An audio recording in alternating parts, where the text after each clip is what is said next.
Sa unang pagkakataon sa ilalim ng bagong administrasyon, ikinasa ang isang malakiang protesta pero bilang pagtutol sa paghimlay kay dating Pangulong Ferdinand Marcos sa libingan ng mga bayani. Pero nagpunta rin sa Rizal Park ang ilang taga-suporta ng presidente. Saksi si JP Soriano. Itaas po natin! Pakibong ang tamo! Sa pagkagat ng dilim, sunod-sunod namang sumipat ang mga munting liwanag. Bit-bit na mga dumalo sa Black Friday protest sa Quirino Grandstand.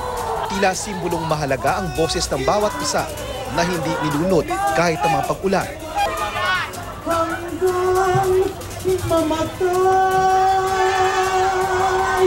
Tutol silang lahat sa paghimlay kay dating Pangulong Ferdinand Marcos sa libingan ng mga bayani. We have loved the Philippines.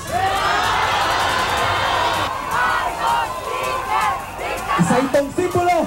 Sabay paalala sa mga nasaktan dahil sa mga namatay at mga hindi natagpo ang biktima ng martial law.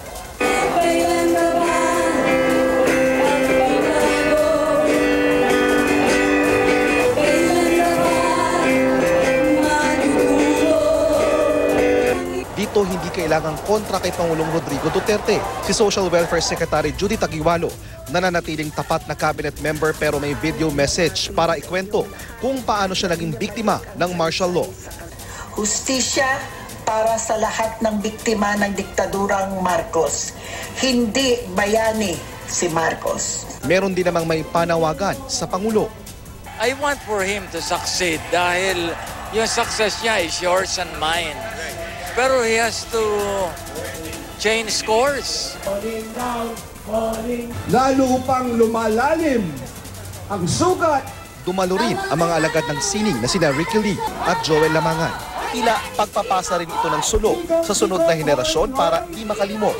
Tulad ng mga apo ng isang nagrally laban kay Marcos na nawala at kinalaunay natagpo ang patay. Marami po kasing tao na nag-fight for their rights. So ngayon, you're basically throwing away their efforts. All roads led to Luneta, ika nga, dahil galing sa iba't ibang lugar ang mga narito.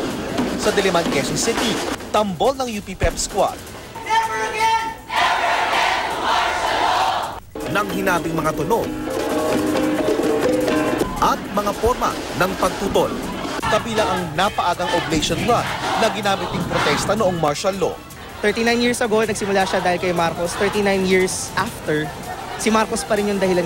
The oblation is a symbol of vulnerability, of self-sacrifice. Ang totoong oblation ng Maynila, binalot ng itim na sinundan ng pagsasama-sama ng mga estudyante at guro mula sa LaSalle, UST, PUP, SINSCO, PLM at iba pang universidad.